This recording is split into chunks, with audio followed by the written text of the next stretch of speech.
फरमाते हैं कि मैं ना मजदूर लेने गया, बगदाद के चौक में मजदूर बैठे होते थे।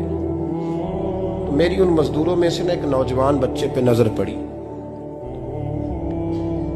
बड़ा कमजोर सा वजूद था, लेकिन चेहरे पर इबादत का निशान था। माथा बताता था कि नमाज का बड़ा ख्याल रखता है। मैं उसके करीब गया।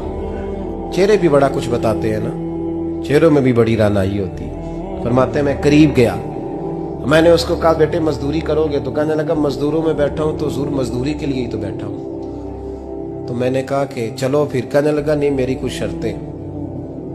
मैंने कहा बताओ? कहने लगा पहली शर्त यह है कि लोग 4 दिनार दिहाड़ी लेते हैं, मैं 3 दिनार लूंगा। मैंने कहा यार बे तो बड़ी बेहतरीन है, बाकी भी इस तरह की रख ले।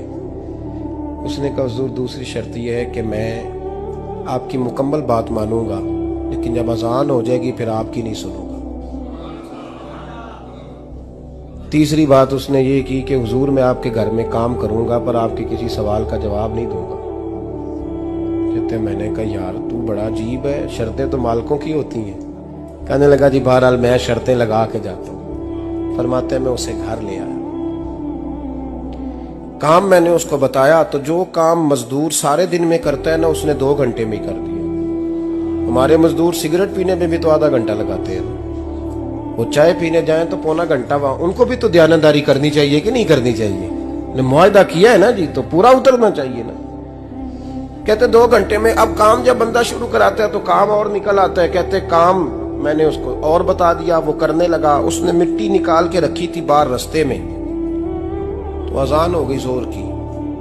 उसने वहीं कुदाल छोड़ी कही और चलने लगा। तो मेरा बेटा कहने लगा इसको जरा बराबर कर दो। कहने लगे चुप कर जा, तेरे बाप से बात हुई थी।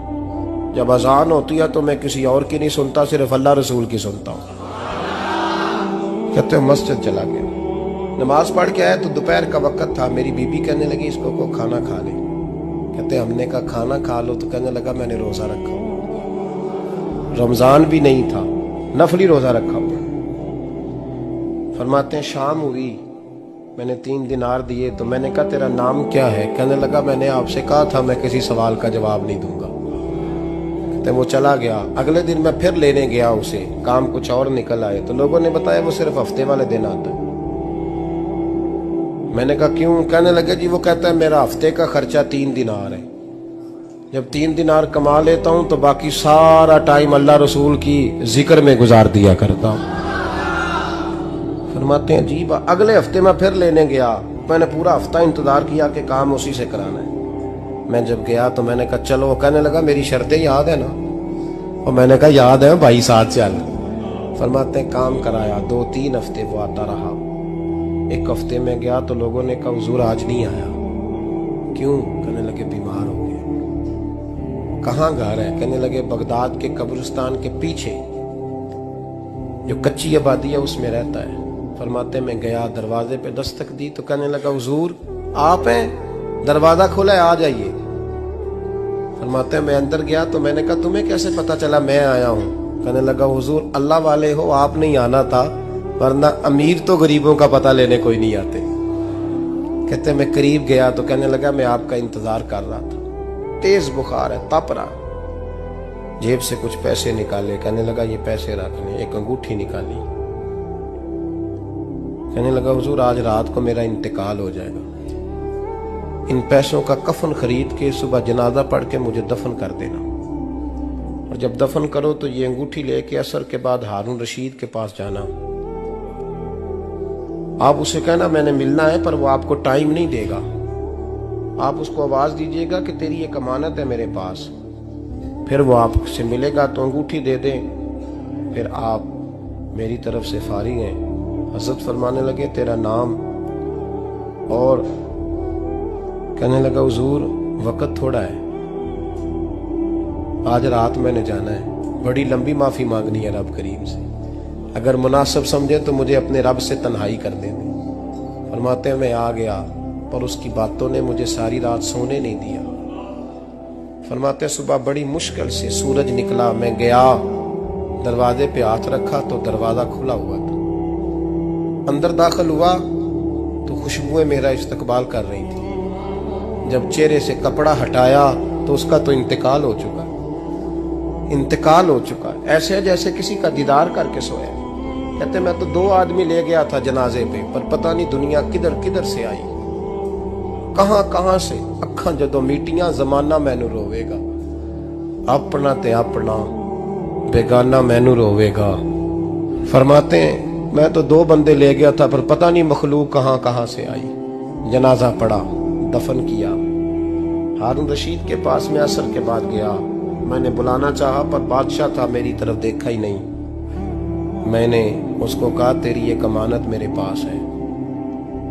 फरमाते हैं वो मुझे कोने पे ले गया, क्या बात है, कमरे में बुलाया, मैंने अंगूठी दी। हारून रशीद तो चीखे मारने लगा, कहने लगा अंगूठी वाला कहाँ है? मैंने कहा वो तो इंतकाल कर गया। कहने लगा मुझे कब्र पे ले चल। कहते मैं कब्र पे लाया तो वो लेट गया, तड़प के रोने लगा। मैंने कहा मेरा कलेजा फट जाएगा, ना उसने कुछ बताया ना तूने बताया, ये कौन था? तो हारून रशीद कहने लगा ये मेरा बेटा था। मैंने कहा तेरा बेटा और मजदूर? कहने लगा हुजूर ये हजरत दाऊद ताई के पास बैठा करता था, उनका मुरीद था, मुझे रोज कहता था अब्बा तूने बड़ी दुनिया इकट्ठी कर ली है, मरते वक्त तुझसे टांगे समेटी नहीं जाएंगी, इतना हिसाब नहीं तू दे सकेगा। मैं इसको समझा देता, इसकी अम्मा समझा देती। ये रोज हमें कहता छोड़ दो, आ जाओ अल्लाह रसूल की बारगाह में झुक जाएं। हम समझ। एक दिन ये चला गया, कहने लगा फिर तुम्हारा रास्ता और है और मेरा रास्ता और है। ये सोने की अंगूठी गलती से इसके पास रह गई, गलती से हीरे की अंगूठी चली गई। कहने लगा देखो मेरे बेटे ने आज वो भी वापस कर दी है।